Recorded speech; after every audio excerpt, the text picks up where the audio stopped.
fil du temps, des faits graves de malversation financière et de crimes économiques à la suite de dénonciations de citoyens.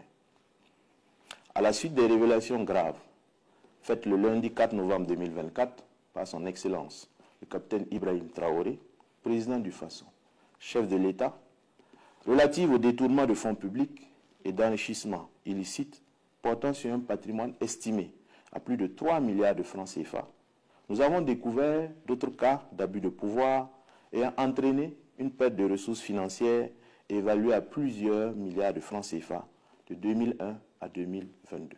En effet, profitant de leur position au sommet de l'État, des Burkinabés mus par une cupidité sans limite, un mépris du prochain et dénués d'une conscience sociale et d'une sensibilité humaine, obnubilés par le pouvoir, ont malmené les règles de bonne gouvernance et de gestion vertueuse des biens publics.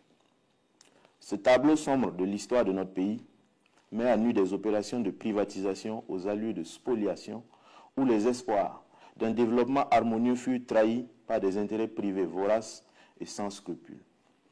Dans ce propos, il sera question du dossier relatif à la privatisation, en 2001, de la Socogib, société de construction et de gestion immobilière du Burkina, dont le patrimoine immobilier était estimé à 3208 parcelles, avec plus de la moitié des parcelles déjà bâties. La société Azimo, bénéficiaire de cette privatisation, en lieu et place d'une gestion transparente du patrimoine foncier national cédé, s'est lancée dans un cycle interminable de ventes, d'acquisition et d'hypothèques de terrains et de parcelles, sous le couvert et avec la complicité des autorités politiques de l'époque.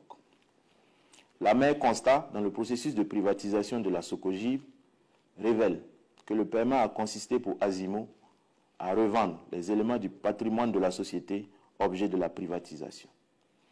Il s'agit de 4 immeubles situés entre le lycée Saint-Exupéry et l'ambassade d'Allemagne à un montant d'1,7 milliard de francs CFA, ayant ensuite servi au paiement de la contrepartie financière y afférente qui s'élevait à 1,793 617 464 francs CFA. Ce mécanisme soulève la question du créancier qui se paie à lui-même et laisse comprendre que la privatisation de la Socogib par l'État burkinabé ressemblait plus à un don de la part de l'État burkinabé à Mme Alizeta Ouedraogo dit Gando, présidente du conseil d'administration de la société Azimo, dans la mesure où l'État en est sorti appauvri. Outre cette vente effectuée par l'acquéreur de la Socogib, d'autres ventes aussi importantes qu'illicites ont été réalisées juste après l'accord de privatisation. Et au total, le montant des ventes des parcelles réalisées immédiatement après la privatisation de la Socogib s'élève à l'incroyable somme de 7 milliards 100 millions de francs CFA encaissés en moins de 5 ans. En effet, dès la conclusion de l'accord de privatisation, les acquéreurs se sont hâtivement défaits de la quasi-totalité du patrimoine de la Socogib en se livrant à des transactions expéditives qui suscitent des interrogations quant à la véritable intention derrière la privatisation, jetant du même coup un gros doute sur la transparence et l'éthique de ces opérations. Les acquisitions à l'allure d'accaparement massif de terres par les sociétés Azimo et Socogib, désormais patrimoine de Mme Alizeta Ouedraogo di Gando, de ses fils et filles, ont concerné entre autres 183,47 hectares et 153,51 hectares au quartier Balkui, attribués en 2003, respectivement à Azimo et à la Socogib, toutes les deux sociétés appartenant à la même famille. 437 hectares, toujours à Balkui, dont une partie d'une valeur financière de 8 milliards 311 millions 892 480 francs CFA, a été vendue en 2006. 900 hectares à Nyonko 2 en 2003. 1001,12 hectares dans la zone de Yagma en 2007. 133 parcelles couvrant une superficie de 65 610 mètres carrés au quartier Ouara 2000, d'une valeur estimée à 2 milliards 296 millions 595 000 francs CFA, octroyés à Mme Alizeta Ouedraogo, représentée par son fils Mahamadou Ouedraogo. De 2017 à 2022, la vente des parcelles réalisées par la Socogib s'élève à l'extraordinaire montant de 24 milliards de francs CFA, soit 8 milliards de francs CFA pour la zone de Balkui et 16 milliards de francs CFA pour la zone de Nyoko 2, alors que le chiffre d'affaires déclaré au cours de la même période s'élève à un montant de 4 milliards de francs CFA. De toute cette manne financière, l'administration fiscale n'a perçu que la somme de 83 936 380 francs CFA comme revenu fiscal. Comment comprendre donc cet énorme décalage entre les recettes réellement encaissées, le chiffre d'affaires déclaré et les impôts nets payés?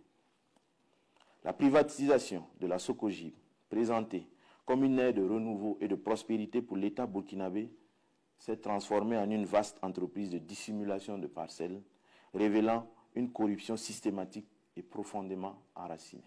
En effet, en mai 2021, sous le fallacieux prétexte d'avoir été victime de casse pendant l'insurrection populaire des 30 et 31 octobre 2014, M. Mahamadou Ouedraogo, alors directeur général de la Socogib, puis président du conseil d'administration, après la fuite de l'ancienne PCA, sa mère décide de céder 700 parcelles, couvrant une superficie de 309 279 m², à Mme Compaoré Sala, épouse du frère cadet de l'ancien président Blaise Compaoré, pour la somme dérisoire de 50 millions de francs CFA, somme qui n'a jamais été versée, alors que la valeur réelle de ces parcelles est estimée à 10 milliards 824 765 000 francs CFA. Cette transaction scandaleuse illustre à quel point les intérêts privés ont été favorisés au détriment des intérêts de la collectivité. La situation a atteint son paroxysme le 30 décembre 2022 lorsque, par une convention notariée, le même Mahamadou Ouedraogo cède gratuitement un total de 3300 parcelles à diverses sociétés, soit 500 parcelles à Sagba TP, 2000 parcelles à Salma International, 600 parcelles à Azimo SA et 200 parcelles à Tan Aliz SA. Il est à noter que toutes ces sociétés appartiennent aux frères, sœurs, à la mère et à M. Mahamadou Ouedraogo lui-même. La valeur totale de ces parcelles s'élève à 19 milliards 800 millions de francs CFA, démontrant l'ampleur de la spoliation. Ces actes révèlent une grave collision entre les autorités d'alors et les promoteurs immobiliers, où les décisions sont prises en coulisses sans une transparence réelle en contournant les mécanismes de contrôle. Ces acquisitions révèlent aussi des pratiques insidieuses d'accaparement des terres réalisées avec la complicité flagrante et active des autorités de l'époque avec des contreparties. Elles n'ont pas suivi non seulement les règles normales en la matière, mais les promesses faites aux populations n'ont pas non plus été respectées, créant ainsi à certains endroits des tensions et des crises liées à la spoliation. Ces différentes manœuvres consécutives à la privatisation dévoilent un climat de prédation, de corruption et de malversation au détriment de l'État et des laborieux citoyens. Aujourd'hui, pendant que notre pays est pleinement engagé dans la guerre contre le terrorisme, ces fonds issus de pratiques criminelles sont employés par leurs propriétaires ou détenteurs pour financer les ennemis du peuple. Les voleurs d'hier sont devenus aujourd'hui des commanditaires d'actions terroristes et de déstabilisation à travers divers circuits contre le Burkina Faso, leur propre pays. Hier, ils ont ruiné l'État et compromis le bien-être du peuple burkinabé. Aujourd'hui, hors du Burkina Faso, et toujours motivé par l'avidité du pouvoir, il participe encore à freiner son envol, son indépendance et son développement. En conséquence, tout en réaffirmant la détermination de la transition, sous le leadership de son Excellence, le capitaine Ibrahim Traoré, président du Faso, chef de l'État, a rétabli les valeurs d'intégrité, de solidarité, d'honnêteté, de courage, d'équité, de transparence et de probité. Le gouvernement prendra toutes les mesures adéquates et fermes à l'encontre des individus et des sociétés dont les actions nuisent à notre chère patrie. Certaines mesures sont déjà en cours et d'autres plus pointues sont en gestation. En tout état de cause, la justice sera saisie pour connaître de ce dossier en vue d'appliquer la rigueur de la loi sur les auteurs ou les complices de toutes ces malversations.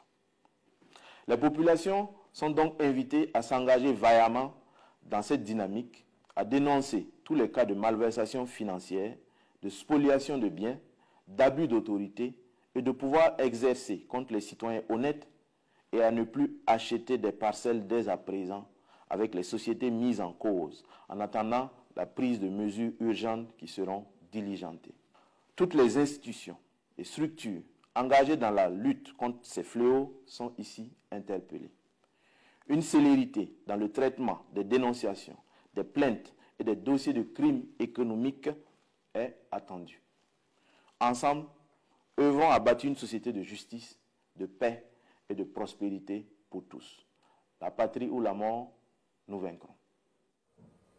Voilà, Madame, Monsieur, c'est tout pour cette édition spéciale. Merci de votre attention et de votre fidélité à nos programmes. À très bientôt.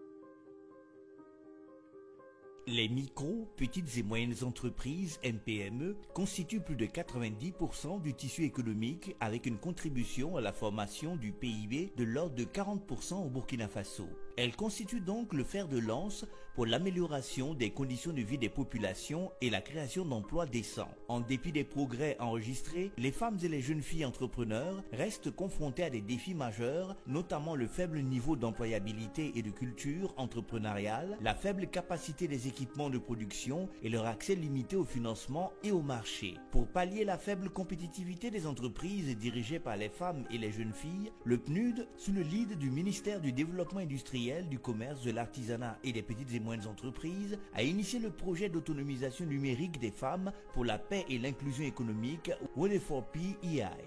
D'un coût global d'1,5 million, soit plus de 900 millions de nos francs, financé exclusivement par le PNUD, le projet a ciblé les femmes et les filles, y compris les personnes déplacées internes PDI, ainsi que les PME innovantes, présentant un fort potentiel de création de richesses et d'emplois dans les régions de la boucle du Mouhoun, de l'Est, du Nord, du Centre-Nord et des Hauts-Bassins. Ce projet est mis en œuvre dans le cadre du programme de relèvement et de renforcement de la résilience P3R. Le projet est un projet qui a été conçu suite à une évaluation conjointe au niveau de la partie gouvernementale et le PNUD relativement aux vulnérabilités auxquelles sont confrontées les femmes et les jeunes au Burkina, liées entre autres aux questions de conflits, mais aussi au changement climatique. Nous avons établi ensemble des priorités visant à faire de ce projet